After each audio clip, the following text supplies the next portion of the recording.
following podcast was recorded on Tuesday, May 25th, 2021, featuring Jim Bianco of Bianco Research and Ben Breitholtz of Arbor Data Science. To hear the podcast in real time, you can sign up for a free trial at biancoresearch.com or arborresearch.com or by emailing Gus Handler directly at gus.handler@arborresearch.com. You can also call Arbor Research and Trading at 1-800-606-1872. Thanks for your time and enjoy the podcast. Welcome everyone to the latest edition of Talking Data. I'm Kristen Radish with Arbor Research and Trading, joined today by Jim Bianco of Bianco Research and Ben Breitholtz of Arbor Data Science. Today we're going to be answering the question, what is everybody waiting for?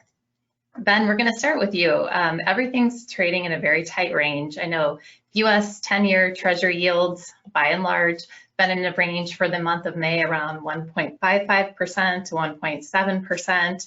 At the time of this recording, we're at 1.56%. What's going on? Are we stuck in this pattern?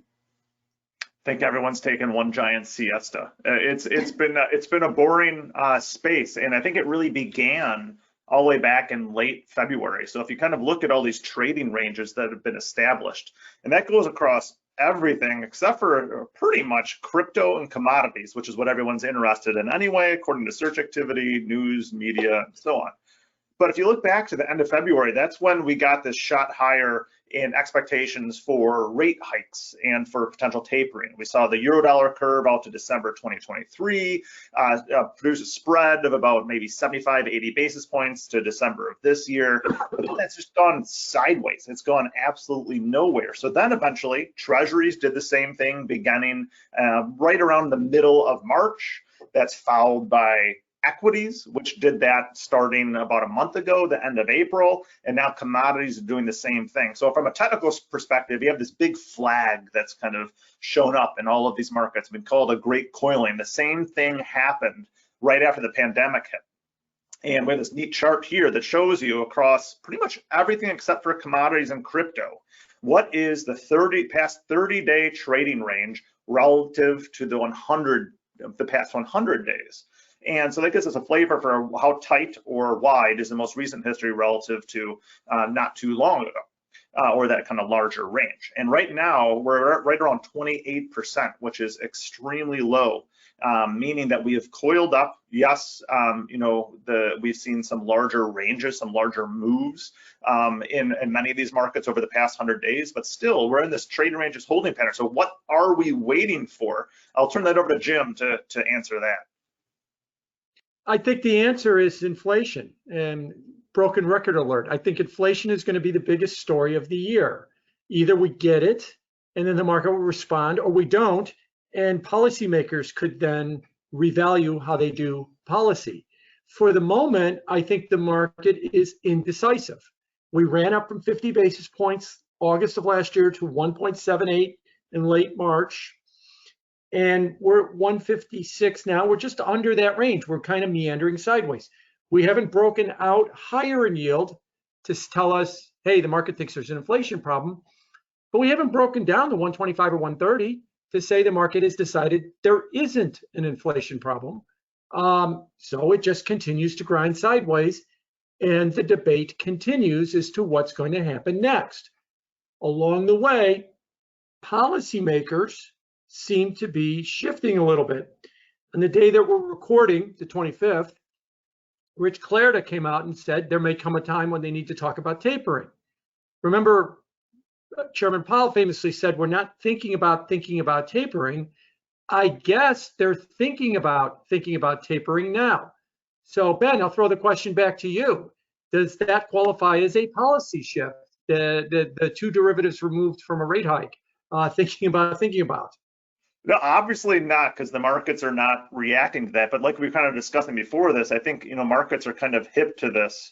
And you laid out something that I think that sounded right, and I'll let you maybe go off on that too. Is that summertime around Jackson Holes, we'll probably get some more of the more official taper talk, and then that brings us into very early next year when we finally maybe do get some real taper discussions. On my side, when I look at this, natural language processing of all of their speeches, they're still just talking transitory. And I know you like to make fun of that, and I do too, because it's just like this mantra that never stops. And that is still off to the races. One thing I can say, or two things really, that's interesting is one, the amount of patience type language, for waiting some time, which is like Clarita's and Brainerd's favorite thing to say, sometime. That started to trail off and fall, just like the level of agreement within these conversations and speeches that are available too for the Federal Reserve. So there is some stuff happening below the surface that's prompting this talking about, thinking about the taper. And I think that eventually, if we do get that to happen sooner than later, yes, we could break this range. But I think it gets back to what you've just said. It's inflation. So we know economic surprises have come to an end, but the economic data for the most part is still pretty darn good and probably will stay that way. The big game changer will be, do we get this transitory supply chain induced inflation that's caused 85+% of commodities to rise on a 3-month annualized basis by a pretty good margin? Will that continue to persist late into the summer months? And I think that's the clincher. If you look back historically at periods of delivery issues or supply chain malfunctions, for the most part, back to 1950, and we can use these surveys from ISM and so on, typically it takes about 10 months to get back to normal from these delivery times that are just extreme. And that means that sometime between, maybe October or December is when we'd see that trailing off, and that should be the end of this transitory period that everyone's trying to define for the Federal Reserve. So if we can get inflation to stay hot throughout that period and not start to trail off from right now, then we've got this inflation story that's a problem. And that's why stocks and bonds are likely starting to correlate on a pretty decent margin. I think the correlation in the past month is around 0.65, which is elevated. So you touched on commodities. Then Jim, do you want to answer that? Go back and touch on commodities and move into crypto next. Yes, just a couple of quick follow-ups on what Ben said about the word transitory. Yesterday, I saw a strategist, I won't mention his name, JP Morgan, that said that we could see inflation elevated for the next 5 years, but it will be transitory. So my only question to them was the 70s transitory as well, too, at that point. But more to the point, what the Fed seems to be doing is, you're right, Ben, everybody's focused on this idea that there's a timeline. Jackson Hole, they're thinking about Jackson Hole. They announced that they're thinking about tapering. First quarter, they announced the taper. They told us they were data dependent. That's a timeline. That's not data dependent. I think that this is my personal take on this. I mean, not based on any analysis. I think that there's a wide degree of disagreement within the Fed, not among the official speeches that they give, because a lot of times, especially the governors, are just reading talking points. But I think if you were to walk the halls and talk to the economists and the researchers and the policymakers, they're not in agreement at all about whether or not we should be worried and reacting to a potential inflationary move. And for right now, the official position is that it's transitory. But I think that that's what's been going on, and it's reflective in the marketplace as well, too. And we'll have to see what is the next move. Now, along those lines, Kristen, you mentioned commodities and crypto. Let's start with commodities. They continue to power higher. There's a lot of volatility in the commodity market right now. So you've seen a pullback in lumber and stuff like that. You've seen a little bit of a pullback in copper, but there's still way elevated prices. And maybe that pullback is done, or maybe it isn't. But they continue to move higher. And that has always been the tried and true metric that people have used to suggest that there might be an inflation problem coming down the road right now. So we are stuck in this range. I think the Fed is starting to feel it right now. And that's why they're starting to give us more calendar guidance instead of we follow the data, because none of the data, there's been no data. And all of a sudden now they're starting to give us more calendar guidance as well, too. And we'll have to see how this plays out. Like I said, if it is that inflation is transitory, 125 is where the 10-year note goes. If it isn't, we're going to go above 180, 190, and we'll probably get in-kind responses out of risk markets. Notice that as we talk, the stock market's pushing against, but at least the S&P 500 is pushing against new all-time highs because interest rates have backed off. As we talked about in a previous call, The 10-year kind of sets the tone for everything. As it meanders towards 170, market gets worried that there's inflation. That's a market signal that inflation is a worry, and the stock market gets weak. As it runs under 160, oh, okay, we don't have an inflation problem in this stock market, rallies. So I think we're going to continue to see that as we move forward from here. The further we get away from 170, the better the risk markets will do.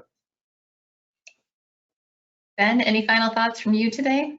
Yeah, no, the commodity market is one that, I think we do need to watch. And I think that if you look back at history at global rebounds since 1960, and you can just define that as, better than half of economies growing above trend using their leading economic indicators after, a pretty dramatic slowdown. And we've been on the path of maybe like 4 or 5 other scenarios from history, some of them in the 1970s, where we've had this 30+% return since the 6 months prior that point in the recovery, which would mean back to August of last year, to now 30+% gain. That's almost always been followed by further gains as we continue to move forward over the next year. So to believe that this peak is happening in commodities, I think is a little premature, just because, like Jim said, we got copper and lumber, probably the most talked about commodities to roll over a bit. But we still have all this supply chain dysfunction. And like I said earlier, that typically lasts, at least 10 months, which takes us into the end of the year. And that's quite a period of time for inflation, even if it is dubbed transitory, to run hot for a period of time. So we'll see how that transitions. Now, all the commodity fervor and crypto fervor is pretty much anything and everything that we see too in financial media, Twitter, and whatnot, because that's the only thing that's moving. So like Jim has said last time, and I think he's definitely right, the 10-year note yield has become the fulcrum or latent factor behind almost everything here in financial markets. And like we started off this call, that was the first thing, along with really the expectations for the Fed funds target rate, to go into the sideways trading range. Everything else, in the ensuing month and a half, decided to join in on that range trade. And so I think ultimately where that goes, and if it's inflation that pops it out one way or the other, is the big thing that we all got to be watching for. And so we'll see how that unfolds. Crypto is definitely Jim's bailiwick. I don't know if you have any final comments on crypto, Jim, and how it relates to all of this. Yeah, I do. A couple of things. First of all, I want to quote Benny Diamond Hands, who gave us a great comment when we were talking yesterday. DeFi is the potential that we're building a whole new parallel financial system that has some real promise, which I've talked about it. And then what we did was we dropped the Ho Chunk Casino right on top of it. So you kind of got two things going on at once in the crypto market, this wild casino speculation and the building of a financial market. But if you try to separate that out, and I know it's hard with all the volatility, more and more the correlations in the crypto space do correlate with what's happening in the macro and economic environment. So they're not just this random thing that goes up or down. They do seem to respond. And if you get anything in the macro space like inflation or like higher volatility, financial market volatility, that would inspire people to move more towards crypto. So there is a relationship there. If you get lesser inflation, lower volatility, higher financial market prices, that would inspire people to move, or not move away from crypto, to slow the migration to crypto. I don't need to go buy Bitcoin or Ethereum. I can buy S&P 500 or spiders because they'll give me some return. But as we continue to trade sideways and worry about inflation and worry about the Fed making a mistake, that goes up. So my final thought for that is, if somewhere in the next several months, it turns out that the Fed made a mistake, I'm saying if, I mean, that's my bias that they did, but I want to separate that. If they made a mistake and inflation becomes a worry and there's 190, 195 on yields and the stock market starts getting really weak in the knees, that's a big bullish story for crypto. They're not unrelated to each other. Well, thank you both for your thoughts today, and thank you everyone for joining us. As a reminder, Arbor Research and Trading is an institutional research and brokerage firm. Our two most prominent offerings are Bianco Research and Arbor Data Science.